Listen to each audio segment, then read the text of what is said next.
Hi everyone, welcome to Ask the Expert, and today I have the chance to introduce to you to Divya. Divya and I, we are both member of Forbes Council, and we met a couple of weeks ago when we were part of Christy Rockstar Leadership series, and we have kept talking, and we discovered that we have a lot of things in common, and I discovered how amazing Divya is and how much expertise have. So welcome to Ask the Expert, Divya. And what are you an expert on? Tell us. Well, first of all, thank you, Sue, for inviting me on your Ask the Expert. And folks, I have to share that definitely Sue is just wonderful, and we connected, and it's just wonderful to be around like-minded people because, you're as strong as people that you surround yourself with. Completely agree. So when you ask me what am I an expert at, so here's what I always share, that we all are expert at some things and we continue to hone our craft. So I call myself an influence architect and positioning advisor. And the key is that, leadership and influence go hand in hand, and influence is the soul of leadership. And when you are able to influence others with integrity,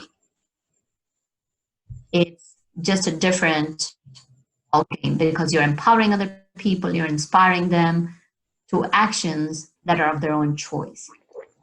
And positioning advisor is that you may be an awesome expert.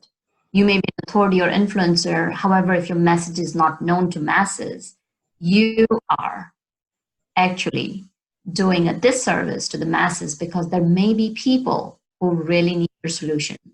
So it's really important to position yourself as an authentic influencer, and that's what I help you do.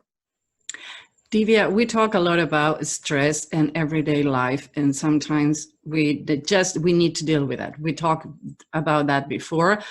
Technology fail, meetings get canceled, computers doesn't work, and we live in this hectic life of meetings and video callings, and stress happens. So stress is bad, good. You can talk about that. So what I would like to do is share a few slides, and let's look upon it. Is stress good or bad? And here's what I'm going to share, folks. Stress can be good, and it's called eustress. And the reason I share that stress is good is because when there is something challenging, let's say you're doing something that you love and you're honing your craft in it. Let's just take a workplace example. Calls you and says that, hey, I'm just going to say an example. Jane, you're so good at problem solving. We have had this issue and this problem needs to be resolved in 2 days. Can you lead this deviation, or can you lead this Kaizen? And Jane is all excited because not only she loves problem solving, but she's an expert in that matter. So when you're in that zone, what happens is that it's bringing the challenge on. It's creating your creativity centers and brain just light up. And as a result, your performance goes up, as you see in the picture.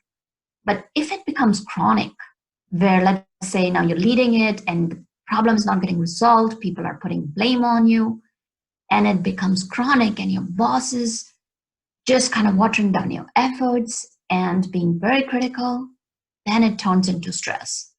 So folks, how to get into good stress. So good stress is find things that you love to do and challenge yourself to take it to next level. Challenge yourself to upgrade your craft, your mastery.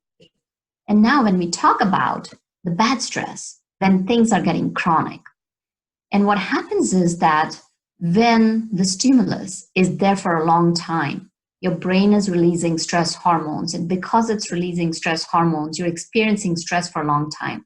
And it is bad. So, okay, it's bad. Now, how do we handle it? So folks, I want to just kind of give very simple solutions here that you can go and implement in your life straight away. So stress is about perception. You can be having a conversation or a conflict with somebody where all there is to it is that they are looking at the situation differently than you. So one of the things I highly recommend is mindfulness. And when we talk about mindfulness, it's just kind of coming into that situation and listening to the other person and seeing where they're coming from. So just like as we see in the picture, it can be 6 or 9. So similarly, the situation can be perceived differently. So take a step back and disconnect from all the information. Just every hour or every 2 hours or 3 hours, find that time where you disconnect from everything for that 3 minutes. You just kind of close your eyes and just wherever stress and tension you're feeling, just kind of let it go and just do some deep breathing. And you'll find that it will really, really help you. It's a simple thing, but try it. And if you're interested in finding even more ways how you can improve your thinking, how you can improve your perception, feel free to go and check out my book on mindfulness, and it will give you a lot of tips. Thank you, Sue. Thank you very much, Divya. And yeah, we're going to put a link to your email and your books. And by the way, how many are now? Well, I think so. I'm on to my 16th one. Yeah, only 16. I'm sorry, only 16 books. You can do your own library with all the books you have published, and you have another one coming on, no? Yes, that's my Expert to Influencer. And folks, I love that book because it shows you how to be a leader and influence people with integrity. Because so many times we feel that we are trying to push people into something. So it's not about pushing people, it's about valuing people, knowing that somebody's there just like you and inviting them into your fold and then seeing them grow and just prosper. Divya, thank you very much. We see you next one. Thank you.